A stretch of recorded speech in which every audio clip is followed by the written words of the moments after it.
Rướng táo nâng con đol.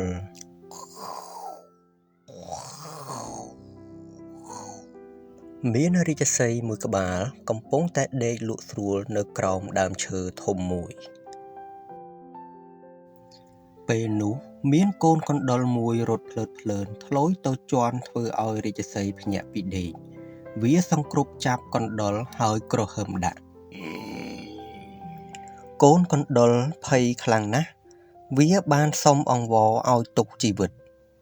អោស្ដេចរាជសីហ៍វាជាឧបទ្ទវហេតុខ្ញុំគ្មានបំណងប្រមាថលោកទេសូមដោះលែងខ្ញុំទៅ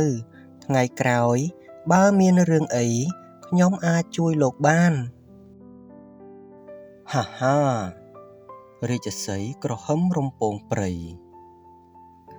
កូនកណ្ដុរដូចឯងអាចធ្វើស្អីបានទៅតែណហើយយើងអត់ឱនឲ្យដោះលែងឯងចុះកូនកណ្ដុរត្រេកអរឥតឧបមាអរគុណរាជសីហ៍រួចហើយក៏ដាក់មេប្រូច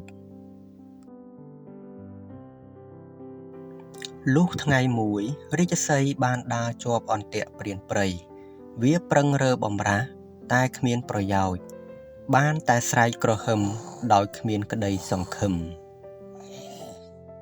កណ្ដុរបានឮសំឡេងនោះល្វើយវាចាំបានថានោះជាសំឡេងរបស់រាជសីហ៍ទើបស្រូតទៅជួយដោយខំក៏គេខ្សែម្ដងបន្តិចទាល់តែដាច់ហើយក៏អាចជួយរាជសីហ៍បានរាជសីហ៍ក៏អរគុណកណ្ដុរជាអនេករឿងនិទាននេះបង្រៀនឲ្យដឹងថាកុំប្រមាថមនុស្សទន់ខ្សោយព្រោះគេអាចនឹងជួយយើងបាននៅថ្ងៃណាមួយ